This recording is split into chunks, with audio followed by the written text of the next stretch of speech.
그 군인이잖아요. 국경경비대 군인. 근데 이제 그 군인은 내가 이제 그 양강 그 해산에 있을 때 밀수도 조금씩은 이게 했기 때문에 어느 정도 얼굴을 익힌 상태고 또 부모님들이 워낙에 또 다 북한에 있기 때문에 이 친구는 저에 대한 의심이 하나도 없었던 것 같아요. 네, 그래서 이제 물어보기 때문에, 나는 중국에 이제 보낸 물건이 있기 때문에 그 받지 못한 돈 받으러 간다고 이제 거짓말을 했어요. 그러니까 이제 그 군인이, 그러면 갔다 오라고, 이제 3일 만에 오라고, 이제 그때 자기가 여기 다시 있을 테니까 이 장소에서 만나자고 해서, 그 군인의 중국 선전하기도 제가 갖고 건넜거든요. 그러니까 이제 어느 즉시를 이제 내가 돈을 주겠다고 했어요.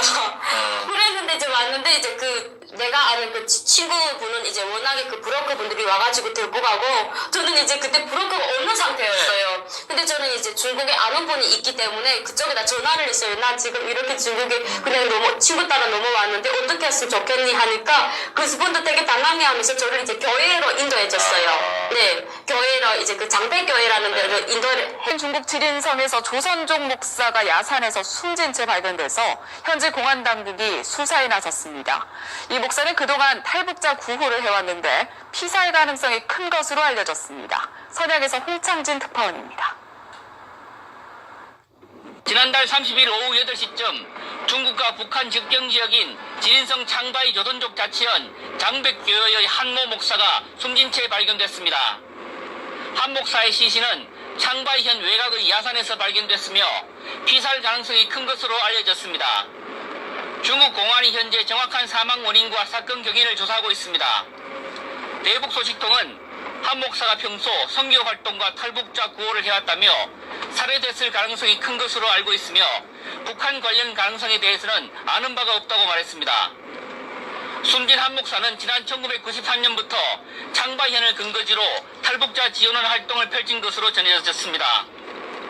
한 목사의 교회 인사들은 한 목사가 북한에 의해 살해됐다고 주장했으나 구체적인 피살 정황을 밝히지는 않았습니다. 현지 재배공간 관계자는 중국 공안이 사건을 조사 중이며 노동절 연휴가 시작돼 사실관계 파악에 어려움이 있다고 말했습니다. 한 목사 사건은 최근 북한이 북중 접경에서 한국 선교사와 취재진을 대상으로 납치나 테러 행위를 할 가능성이 있다는 첩보가 입수된 가운데 발생해 주목됩니다. 정부는 지난 3월 말 선교단체의 주의를 요청했고 언론사에도 공문을 보내 신변 안전에 각별히 신경 써줄 것을 당부했습니다. 조준혁 외교부 대변인은 당시 정리 브리핑에서 현재 상황에서 테러 방지라든지 신변 보호를 위한 조치가 필요하기 때문에 사전에 조처한 것으로 안다고 말했습니다. 선양에서 연합뉴스 홍창진입니다. 북한군 무장 탈림병들이 북중 국경을 넘어 중국에서 며칠째 강도 행각을 벌이다 총격전 끝에 일부가 북한군 무장 탈영병들이 중국에서 강도 행각을 벌이다가 총격전 끝에 일부가 체포됐습니다. 이들은 총기와 실탄을 소지하고 며칠 전 국경을 넘은 것으로 확인됐습니다. 선양에서 홍창진 특파원이 단독 보도해드립니다. 북한군 무장 탈림병들이 북중 국경을 넘어 중국에서 며칠째 강도 행각을 벌이다 총격전 끝에 일부가 중국 측에 체포됐습니다. 28일 새벽 중국 지린성 창바이 조선족 자치현 주택가에서 중국군 병정부대 병력과 공안 합동검거단이 북한 출신 총기강도 5명을 상대로 총격전을 벌여 2명을 검거했습니다. 강도범 검거작전에서 군인과 경찰 일부가 총상을 입었고 경찰관 2명이 크게 다쳐 창춘의 종합병원으로 이송돼 치료를 받고 있습니다.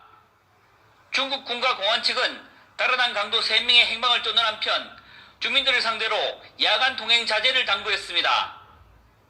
강도들은 지난 23일 북한 해산시를 통해 중국으로 넘어와 창바이현 일대 마을 2곳에서 강도짓을 한 것으로 밝혀졌습니다. 이들은 접경 지역에 주둔하는 북한군 탈영병으로 총기와 실탄을 소지하고 국경을 넘은 것으로 전해졌습니다. 한편 북한의 식량난 악화로 인해 2000년대 들어 북한 병사나 중민이 국경을 넘어 중국 농가에서 식량과 금품을 빼앗거나 훔치는 사건이 종종 일어났습니다.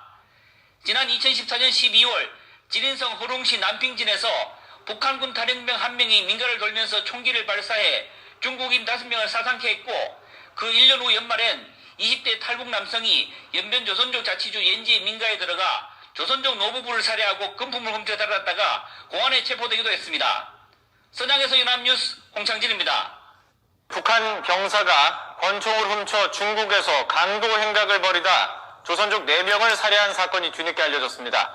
북중 관계에 좋지 않은 영향을 줄 수도 있다는 전망이 나오고 있습니다.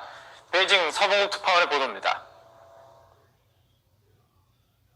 지난해 12월 28일 저녁 권총을 가지고 탈영한 것으로 추정되는 북한 병사가 중국 지린성 허룽시 남핑촌의 가정집에 침입해 주민 4명을 살해했다고 중국의 한 소식통이 전했습니다.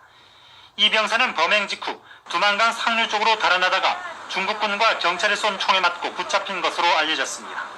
중국 당국은 북한 접경 지역에서 북한군의 총에 자국 국민이 살해된 것은 이례적이라고 보고 대대적인 진상 조사에 착수했습니다.